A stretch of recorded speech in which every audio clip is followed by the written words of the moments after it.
Welcome back to another edition of the Blue White Illustrated Penn State Football and Recruiting Podcast, which is now presented by our friends at Manscaped. Join me, Ryan, and 2 million men worldwide who trust Manscaped. We have an exclusive offer for you, 20% off and free shipping with the code 20PSU. That's 20PSU at manscaped.com. We look forward to telling you more about them later in the show, but we have a lot to get to on this edition, Ryan. It's Penn State, Iowa week, so no visitors at Beaver Stadium, of course, but all eyes on Kinnick Stadium ahead of a top 5 showdown there on Saturday. But we have a lot of Penn State recruiting news to get to on this episode. First, how is Penn State, Iowa week treating you so far, and how much are you looking forward to game day on Saturday? I wish I was going. I'm a little jealous, man, that these big games are. I don't need to travel for all of them, but Right. these big ones are the fun ones. So I'm happy you and Nate get to going out there. I'm going to see a couple games. We'll talk about that anyway. So I'm going to have a busy Friday and Saturday as it is, but should be a good one, man. This is the one we kind of had circled anyway to start the year, and Yep. even. For me, I was thinking to be an 8-4, 9-3 kind of season, and now it's looking like it can be so much more. So they got to get this one, and we'll see what happens. But I was beatable in my eyes. We've been talking about all week. They're just feasting off of turnovers. So if Penn State can play a smart game, I expect it to be probably somewhat low scoring, but should go down to the wire like so many of these have in the past. Well, you can hear more about Penn State, Iowa on our YouTube page, youtube.com/Blue White Illustrated. You can also find us wherever you get podcasts for insight from T. Frank, Nate Bauer, David Eckert, Ryan, and I, and the rest of the gang as we get ready for that. But let's get into the recruiting news of the weekend, Ryan. It was yet another game day with a Penn State commitment. Omari Evans, the 2022 receiver from Texas, has joined Penn State's latest recruiting class, and this was not an on-field commitment, as we saw with the 2023 guys the 2 weeks prior. Omari committed, I guess maybe a few hours before kickoff it was ultimately. And this is a guy who came to Penn State, didn't have an offer really before, 5 months ago, 4 months ago? I don't even know if it was that long in the past, June. but he impressed Penn State, and now he finds his way into this class. Yeah, it was really he was picking up. I don't know, picking up speed, picking up momentum, I guess, on the recruiting trail throughout June, and Penn State really wanted to get him on campus, and they were able to do that at the end of June. And I've talked about this a ton, but getting him up for that workout, and it's so important this year about how those individual workouts that 2022 prospects were able to do on unofficial visits. And I've talked to a lot of people about this, and I know Penn State coaches, and I'm sure a lot of others would love to see that continued, because if he's not able to make it for a camp earlier in the summer, there's a good chance he's not part of this class. That workout, him able to do that, which was just a 1-year thing this year, is really the whole reason Penn State was kind of able to get him, or at least get the ball moving. So I'll be curious just with that rule if it's able to continue. If I'm sure if we look back at some other 2022 guys, they may have had they may have helped them as well. But this is the one that I can really focus in on and say, yeah, this guy probably isn't part of this class if that rule change doesn't happen this year. So he comes up, has a private workout. It was only about an hour, I believe, that they were allowed to do because of that. The way the rule was written, but runs the 4.3 40, runs the 4.2 shuttle, and those are the numbers that we've talked about a ton, and rightly so. I mean, he's already the fastest guy in this class, and this class has plenty of speed, as Penn State fans already know. But I think getting him on board, a big reason for that at least was winning over Mom.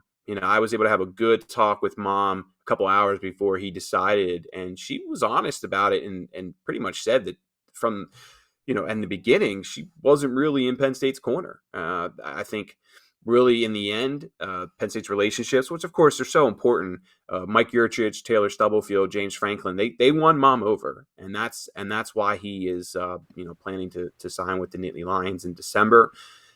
Looking back at the official visit, the Morgan Academic Center, and how much focus Penn State put into that, I think that really helped Mom as well.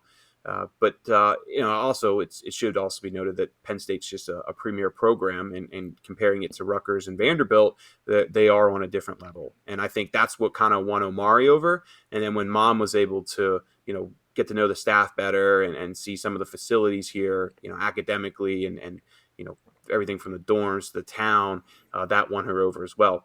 And one other thing I want to add that mom brought up, and we had a story on the site. If you look up Omari, you'll be able to read this as well, which is free for everybody, by the way. We make all our commitment stories free. But the one thing I think she really liked was they were up for the Auburn game, and she talked about she's a Southern girl and how well Penn State fans treated Auburn, at least in her interactions from what she saw, because she was a little I don't know what to say worried, but just curious to see how that interaction would go down.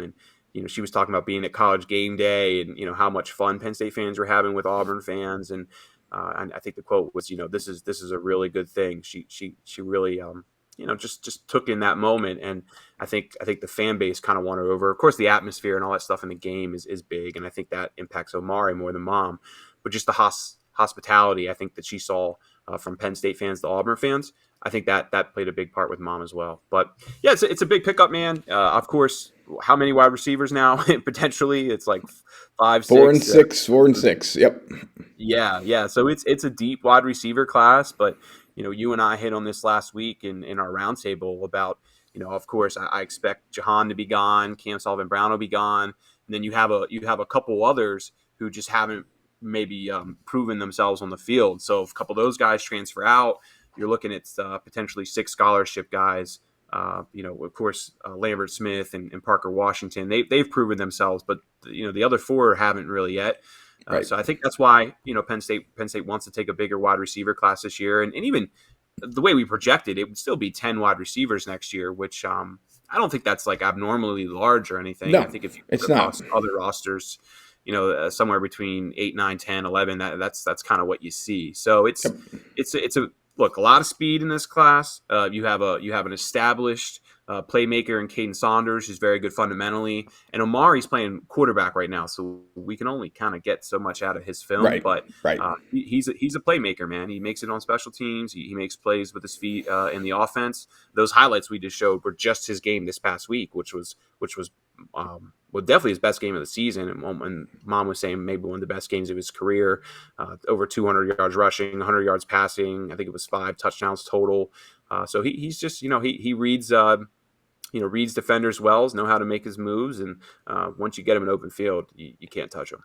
Yeah, a couple of thoughts on that. Number one, you've seen over the last few weeks with Tyler Warren that Penn State's going to find a way to use guys who are high school quarterbacks at different positions and find ways to use them that maybe mimic how they were used in high school. So I think that's important to note. Omari Evans, as you mentioned, one of the faster players in this Penn State class of 2022, which is, of course, huge and getting close to finalization. Still a couple of spots left. But yeah, I mean, when I look at this pickup, Ryan, I think obviously there's 2 things that people have asked me since. Number one, how come the Texas schools didn't play more of a role here? Let's keep in mind he does have roots in Ohio, so it's not like he is completely foreign to what the North and Northeast is like. So I think that's one thing to mention. But the other thing is that you can't always just assume that every Texas school is going to have room for every kid in the Longhorn State. There's just too many prospects down there, and they're going to recruit nationally as well. They don't just recruit Texas. So sometimes you're going to get guys with finalists that don't include any Texas schools, or in this particular case, I guess outside of Vanderbilt, any Southern schools at all. So that's what Penn State's done a nice job of lately. Yeah. Yeah, I mean, Baylor and Houston were pushing to get him on campus. So, I mean, there were Texas schools showing interest. It's just I think everybody focuses on the big 2 and A&M in Texas.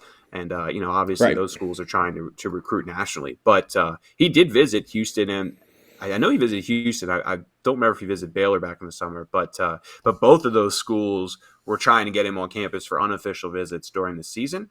And in the end, I think he just kind of had established relationships enough with Penn State and Rutgers where he decided not to. But it's just the mindset that Texas schools weren't interested. I don't know if that's completely true. It's just people are always so focused on those main 2, and they kind of look past the other ones. So you have Caden Saunders, definitely a wide receiver. Tyler Johnson, same thing. Omari Evans, same thing.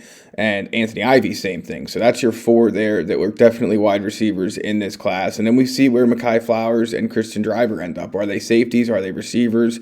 Is one on offense, one on defense? Time will tell. We'll have to wait and see how that all plays out. But yeah, it gets a little bit, I think, if you go look at the roundtable that we posted at bluewhiteillustrated.com last Thursday, you'll see that when you actually type out where Penn State could be scholarship receiver wise in 2 years, I don't want to say concerning because that's not the correct word, but it's probably not as deep as people realize. Again, you're almost certainly out Jahan Dotson and Cam Sullivan-Brown this year. Keandre Lambert-Smith, Parker Washington, there's no guarantee that after the 2021 season those guys return. You have Daniel George and Norval Black, who will be the two older receivers, we assume, on this roster next year. And to your point, they haven't necessarily shown enough to move into any kind of major role in 2021 or beyond. Jaden Dott and Malik Mega, I think, were both guys that most assumed would need some time to get ready for game day. And we've seen Harrison Wallace play a bit, so obviously maybe he's slightly ahead of them as a freshman. Liam Clifford is in the conversation as well. But yeah, it's a good class to stock up on receivers, especially because, and you've mentioned this before, I think in one of your mailbags, but it's not like 2023 is just loaded with surefire guys that Penn State will get at receiver. So ultimately, you have to strike when the iron's hot, and Penn State has. And yeah, I mean, when I look at 2023, I think Johnny Shakir is realistic. I think Ronnie Gallagher is realistic, but then you have the whole basketball element with Ronnie Gallagher, and right now he's saying he's definitely going to play both, but you got to keep that in mind. Whenever a top prospect's pulling in awesome Division I offers to be a point guard, that's we've seen this with Lonnie White. You got to keep that in mind. So. Yeah, and look, there's other wide receivers too nationally who will come into the mix, but again, those guys are in Florida, North Carolina. That's not Penn State's bread and butter states, I guess you could say, with recruiting. So it makes sense the more you look at the landscape and the more you realize that how important, of course, speed is. I mean, that's something Penn State's really prioritized with wide receivers. And, I think one other thing they're also going to need, and we can maybe hit on this in a second with a player they just offered, but, they're going to also need guys who can, really high point balls and make big plays. And that's kind of what I'm seeing in a receiver who they just offered, if you want to get into that. Yeah, between the Rodney Gallagher mention and that, you have nicely transitioned us into the second segment of this Blue White Illustrated Penn State football and recruiting podcast. He's Ryan Snyder. I'm Greg Pickel. You can read the two of us: Nate Bauer, Ryan Eckert, Nate Bauer, David Eckert, Ryan Thomas Frank Carr, and more. BlueWhiteIllustrated.com. Join us inside the Lions Den Premium Forum for more Penn State football and recruiting news, and visit us BlueWhiteIllustrated.com. Okay, so let's move on to the Indiana visitor list. This was a nice group for a primetime game. And, I think some folks maybe wondered, well, why wasn't it more star-studded? Keep in mind, there were so many guys that came for the Auburn game that they're not going to necessarily just turn around and come right back to campus. Some guys did, though. And let's start with, I guess, the offer that you've teased. Penn State moves on the 2023 Pennsylvania receiver, and I'm not 100% sure if you had a chance to catch up with him yet, but either way, this is a guy fans should get to know, and will be able to get to know here in the future. Yeah, Kenny Johnson, 6 foot, 185 from Dallas town. He's right between 6 foot, 6'1", and good player. He and I have just been playing phone tag for the last 2 days, so I will get him here at some point. But just so he came in the summer, had a good workout. He ran a 4.7, which I think Penn State fans would be like, ugh, 4.7 when we're talking about 4.3s with Omari Evans. But I've talked to some people. They think he's a little bit faster than what he ran that day. And even if he's not, though, that's not a bad number. I think people always think 4.7 and beyond, that's like not acceptable. But the way Penn State recruits guys, if they always feel like a player, so if a player comes as a sophomore, runs a 4.7, they always feel like they can improve a tenth pretty much every year from here on out. So Penn State kind of projects him more as like a 4.6 and maybe a high end 4.5 guy if he can continue improving on the speed, which isn't bad at all. But really, that's not really his strength from what we're seeing on film. And what is his strength, of course, is kind of what I mentioned, is he has excellent body control when he goes up and makes plays. And if you just pull up his film, I wish I would have cut it here. Actually, no, I'm thinking about it. But he just, he really just shields off defenders well, always catching the ball at its highest point, and he's making big plays for Dallastown. So I'm looking forward to going to see him. He's playing Bo Pribula here, and I believe 2 weeks, maybe 3 weeks max. I think it's 2 weeks. So I'll get a better feel for Kenny then. But this was a guy we knew Penn State was watching pretty hard. I talked to some people on the message board about this last week. I didn't actually know if an offer was coming right now, but it did, and I think Penn State should have a real foot in the door here. He does have Temple and Toledo still, but his film is really starting to get out there more. More schools. Just from talking to people, I think a lot of schools are watching him closely at the moment. Let me ask you a question before we get too much further into this conversation, but I think this brings up an interesting kind of diversion point. But how different is 2023 recruiting and even 2024, I guess, going to be different now that everyone's back playing? Film is going to be more readily available. There are still, unfortunately, some teams, especially here in PA, who are having a hard time scheduling games because of COVID shutdowns. But there are, of course, far, far fewer this year than last. So do you think things are going to normalize in that regard in terms of film getting out there at this midseason point for high schools and offers going out accordingly? Or are most of those offers already out there because so many guys came to campus once they finally could again in June?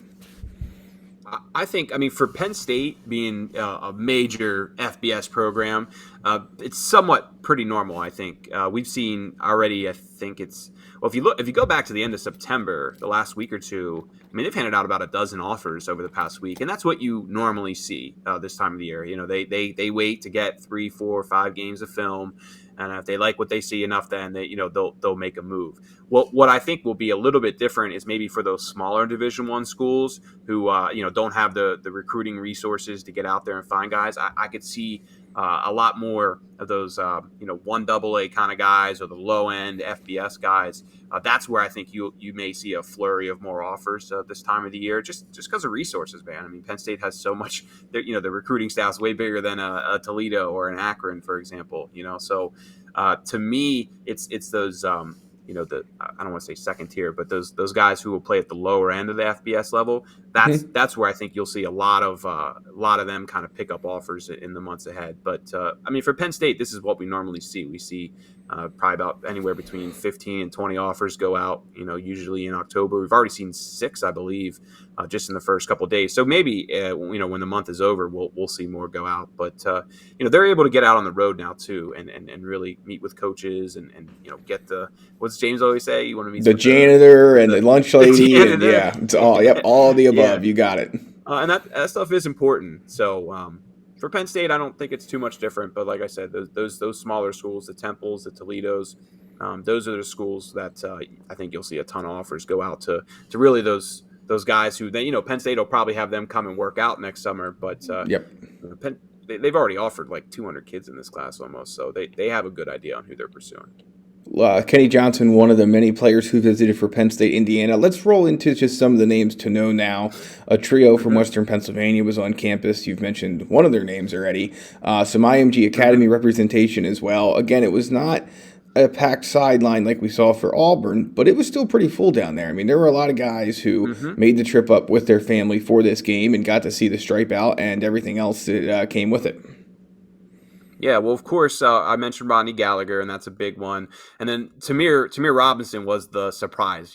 Greg, there's always like a surprise or two for us, when we're down there trying to get photos. And I remember seeing Tamir the way that works is and I was like, oh. Yep. Yeah, the way that works is that Ryan and I are standing there behind the Penn State sideline, and you see this guy, and you're thinking to yourself, I hope my camera works well enough to get a good shot of this. And between the two of us, we usually do. But, yeah, those are always fun when you see a guy and you're thinking, I didn't think he was supposed to be here. And then well, at least I have that moment of trying to load the forum, the Lions Den forum on my phone to check against your visitor list. And yeah, as everyone listening knows who's been at Beaver Stadium this year, good luck with that. So at any rate, yeah, a good guy to have back on campus if you're Penn State. Huge, man. This is his 4th visit since June. He's the top player in Pennsylvania for a reason. I think he's Penn State's top linebacker prospect, although I will add another one. Phil, hey, I learned how to pronounce his last name. Picciotti, I We're believe. Or I rolling. probably just messed that up again. Picciotti. We'll say Picciotti. I think that's what it is. I've been butchering it for a month now, so sorry about that, Phil. I think it should But be required that every huddle highlight has to have at least one play where the kid's name's announced by the PA guy or girl, just so we can get that, we can hear that each week when you're cutting it would film. help. Yeah, it would help. But my point there with Phil, though, is just that I think he's pretty high on Penn State's board too. And when we were looking at it in the summer, and you see Josiah Trotter, you see Samaj Bridgman, you kind of thought, that Picciotti was in maybe that second tier. I don't think that's the case at all. I think he is right up there with the rest of those guys. I would still, like I said, probably put Tamir Robinson at that top spot, but he is, I guess I think absolutely top 3, 4, somewhere in that ballpark. So it was good to get him back on campus. He's someone that I don't want to say he's on commit watch right now. I don't think he's in a rush, but November, before the end of the year, I think it's possible. I think it's possible later this month, maybe even too, but we'll see what happens. Just a couple other guys I want to get into though. Khalil Ali from Penn State was back. I mean, he and Johnny Shakir, we've talked about them a bit lately. They are playing well this season. Penn State wanted to see their film, and everything that I've gathered so far is they're very happy with what they've seen from these guys. Khalil, I did do an interview with on Sunday, and he said that he's thinking about maybe making a commitment sooner than later. He didn't really give any timelines for that. He did say it won't be this week or anything, but it's very clear that he wants to end up at Penn State, I think. So as long as Penn State's ready to make that move, I wouldn't be surprised if he actually was on board, maybe even towards the end of the month, or just I'll say safely sometime this fall. We'll go from there. Getting Samaj Bridgman and Marcus Dixon back, two important prospects for Penn State. They are kind of watching their film right now to get a better feel for kind of where they rank on the board. But those guys are, they're top prospects for a reason. So it's good to have them here. Christian Garrett Christian Garrett flew all the way to California, flew all the way back, and then somehow still had the energy to come. What is that, like a 3-hour drive up from? It's not short, that's for sure. Yeah, he's not from Baltimore. He's from DC too. So from DC to Penn State and back. Dude, salute to Christian Garrett, because I would not have been doing that myself if I had to fly across the country twice in the span of a couple days. So good to get him here. I've actually interviewed him just a little bit ago. We will have a story up on him in the near future. And then another guy I just interviewed, Jordan Hall from IMG Academy. Of course, he's from Virginia. He was up here in the summer. Important to get him back. IMG has 2 bye weeks last week and then this upcoming weeks, I believe. Say he's going to Virginia Tech. He's going somewhere this week, so we'll see where that plays out. And then one other IMG guy I definitely want to hit on is Cam Leonhardt. Again, they have a bye week, so he was able to fly home to Staten Island, come back down for the Penn State game, and now I believe he's back down at IMG, as most of those guys. I believe they're back down there now. But look, came up for the Auburn game. That's not an easy trip to make, and then to make that same trip again 2 weeks later says a lot to me. And I think he's a guy that Penn State's leading for right now, and someone that I don't know if he's going to make an early commitment. I could see him taking some other visits, but remember the name, and Penn State really likes him too. So good overall week, I think. Like I said, I think it was right around 20 scholarship guys, if you include the handful of commitments who were there. Jordan Seaton, some younger guys too. I'll rattle off quick. Kyle Altuner, I believe, from Good Counsel. Close. Anthony Specca from Pittsburgh Central Catholic. He was up in the summer, and Specca originally wasn't planning to be here until the Michigan game, so it was good to have him move up a visit and get here. And then Ernest Willor is someone they just offered last week from St. Paul's, which is I think a little bit north of Baltimore, I believe. He was a good-looking prospect. I've never really seen him before, but physically he looked pretty impressive. And then one 2025 guy I want to mention is Gideon Davidson. He got an offer from Penn State, I believe it was back in August. So this was his first, I think, true visit he's really taken anywhere. From Lynchburg, Virginia, long way to go with him. But he kind of, I've had someone kind of compare him to Nick Singleton for me. We'll see. I haven't watched a ton of film on him yet, but that was an easy comparison, I guess. It's a high bar to shoot for, that's for sure. Yeah, right. Yeah, right. So, it's a good visit, man, or a good visit weekend. Whenever you're able to get, 15, 16 uncommitted guys and many uncommitted scholarship guys, many of whom were just here for the Auburn game. I think it speaks really highly to Penn State's product right now. Obviously, the Beaver Stadium atmosphere and having a night game, that kind of played part in it. But whenever you're able to get guys back up twice in 2 weeks, especially some really important guys like Tamir Robinson, Picciotti, who am I missing? Ronnie Gallagher, of course. Yep. Those are guys that Penn State has. And to land. Lamont Payne was a part of that Western PA group as well, of course. Yes. Yeah. Sorry, I missed on the committed guys. I always do. You know how that goes. Once they commit, man, it's on to the next one. That's right. Yeah. Okay. Well, guys, it's time for a little bit of a public service announcement, and I'm gonna take this on to talk to you guys about our new presenting sponsor, Manscaped, which we're really excited about. We're finally moving up in the world, right? So to get a sponsor is a big deal. But specifically, just talking about the Lawnmower 4.0, which is available now. What makes this trimmer different from all the other trimmers, you ask? Well, it's a multifunction on and off switch, includes a travel lock, which is nice because I learned firsthand when I was flying to Denver this year that was pretty annoying. not for this, of course, but for my other razor. And it also there are no other razors now. It's just Manscaped. Nope. All about this one now. I love it, but I'll save you guys the details on this one. But 4K LED spotlight, for your more precise trimming needs, and of course additional guard lengths to allow you to customize your trim. But the Lawnmower 4.0 has a sleek look, waterproof, and charges wirelessly, which I like. I used that the other day. But join Greg and I and get ready for prime time, just like the Nittany Lions heading to Iowa this weekend with Manscaped. Right. You can get 20% off and free shipping with code 20PSU at manscaped.com. That's 20% off with free shipping at manscaped.com. Use code 20 as in 20 PSU. Unlock your confidence and always use the right tools for the job with Manscaped. Nicely done. Thank you to Manscaped for being the sponsor of the Penn State Football and Recruiting Podcast from Blue White Illustrated. You can always get a replay of the show. Check us out, bluewhiteillustrated.com, youtube.com/Blue White Illustrated. We're not done yet, of course. We have some new offers to talk about. So Kenny Johnson's the guy we covered already, so we're not going to go crazy in depth on him. But there was a 2024 quarterback that Monday morning the Lions and Mike Yurcich extended an offer to, and I think he's somebody Penn State fans should be aware of. Yeah, Michael Van Buren, St. Francis 2024 prospect.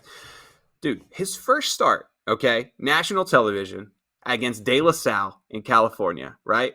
16 for 19, 235 yards and 4 scores. I mean, talk about stage fright. This guy's got ice in his veins. I mean, that was a really impressive showing.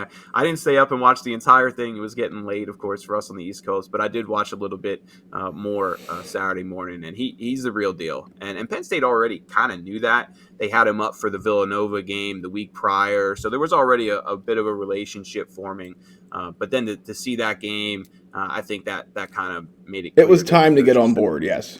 Yeah, exactly. So Maryland was actually the first school to offer here. Not true. It was back in the summertime. Oh, Boston College. Boston College, right. Yep. I'm wrong. Boston College was. That's right. Thank you for correcting me on that. Boston College was the first school to offer. Maryland was the second, and then was it Michigan offered the other day?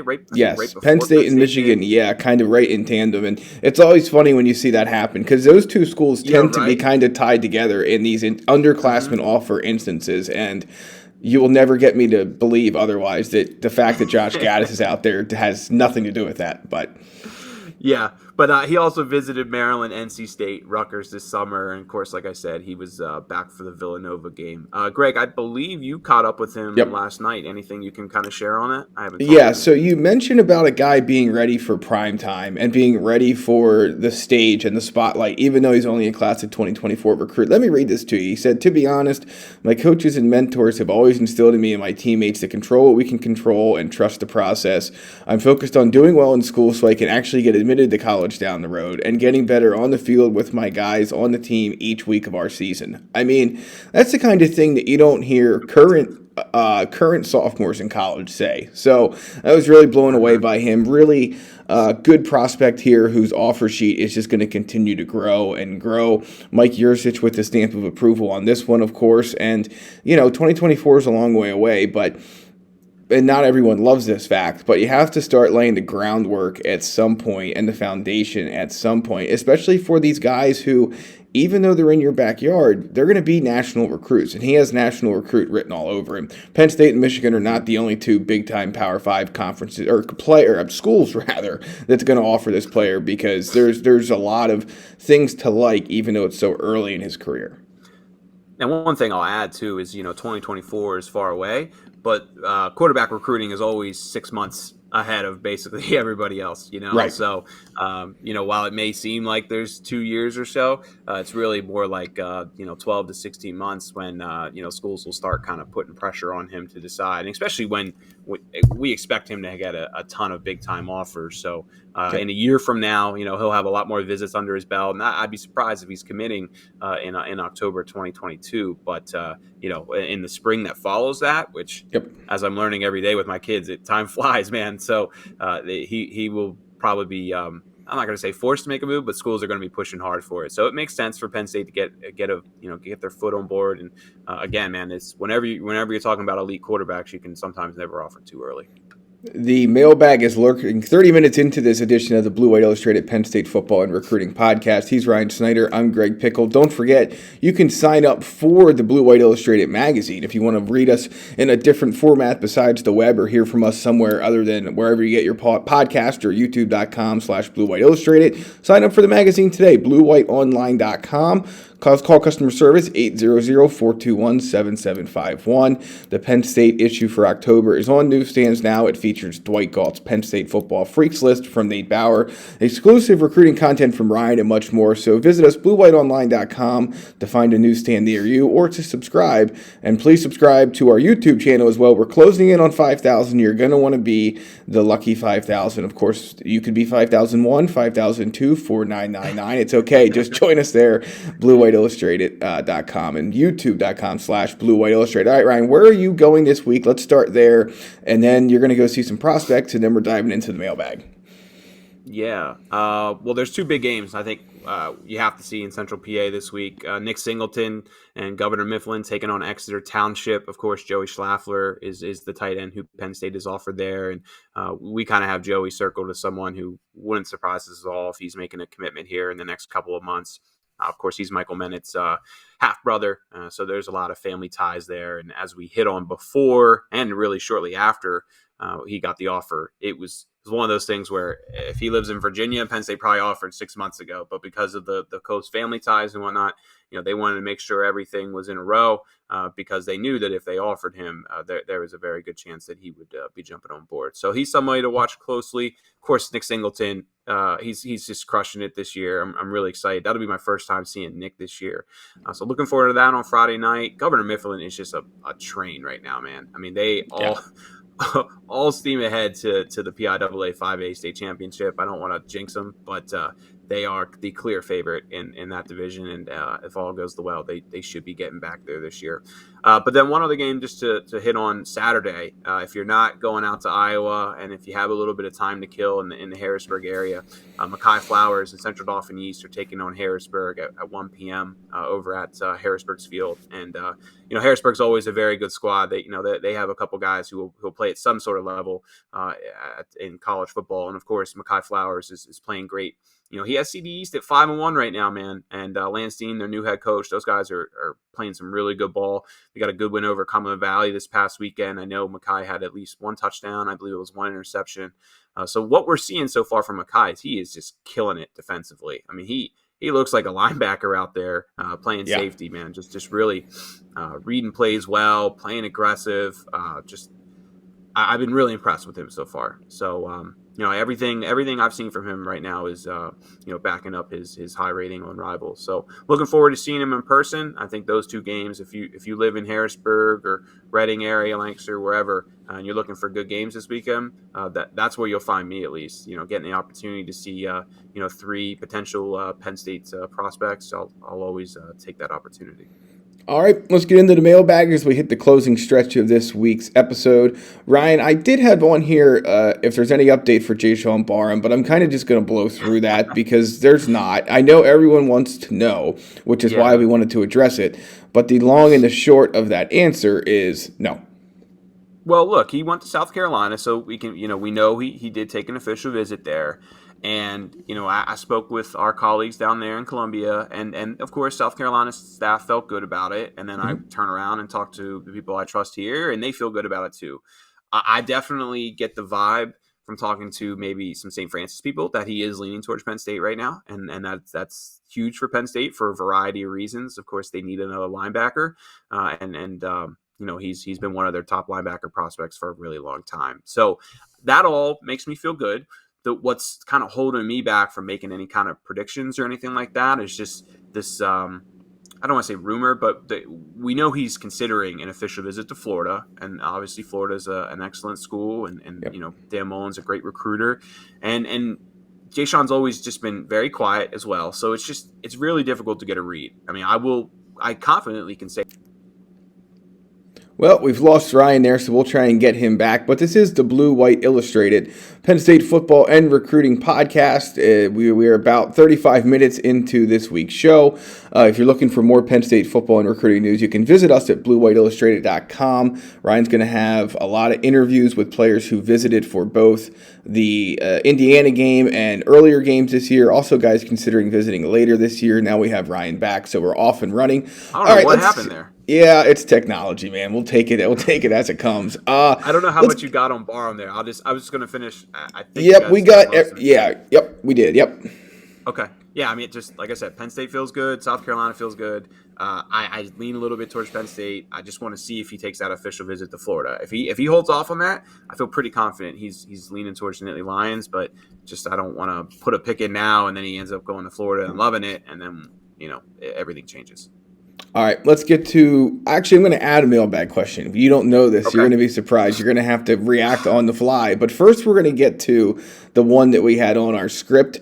Who is the player in the class of 2022 that's committed to Penn State and has the most interesting film or most impressive film in your mind? Okay. So this is a hard one. We debated this for a little while now. I mean, I think a lot of fans will point to Drew Allard, and of course he's crushing it. But I really wanted to just point out this last game by Abdul against St. Joseph's Prep. LaSalle, of course, went down there, got a big win over Prep, and 17 tackles, what he racked up in this game, including 2 tackles for loss. He crushed it.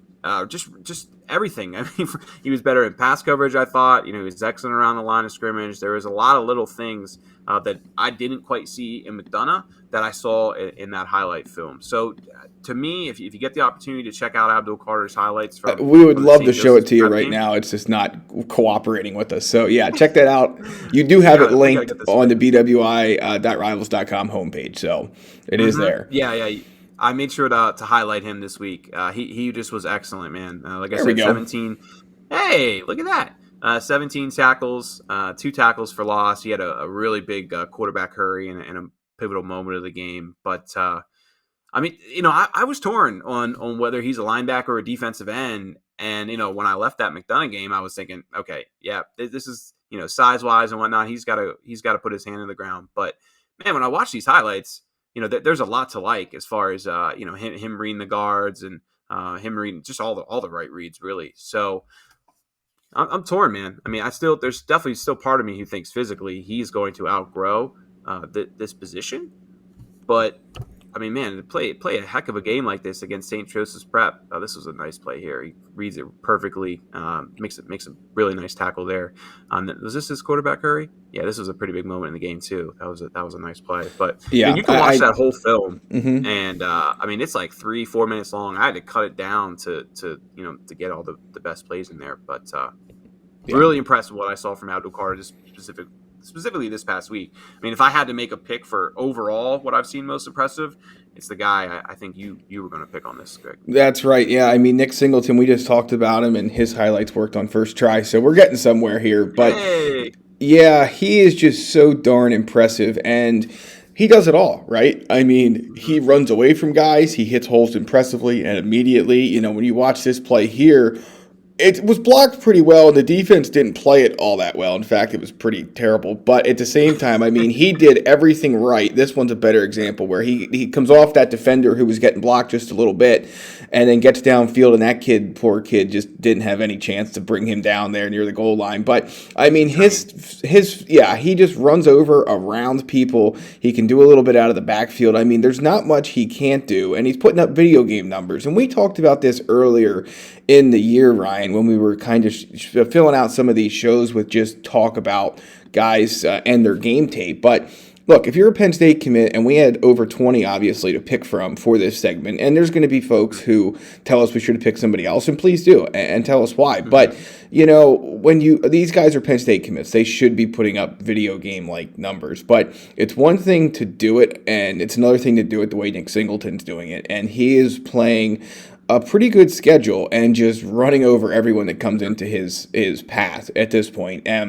Just super impressive. And whenever we talk about Nick Singleton, it kind of feels like we're forgetting about Katron Allen, which is not what we're trying to do, because that guy is really good as well.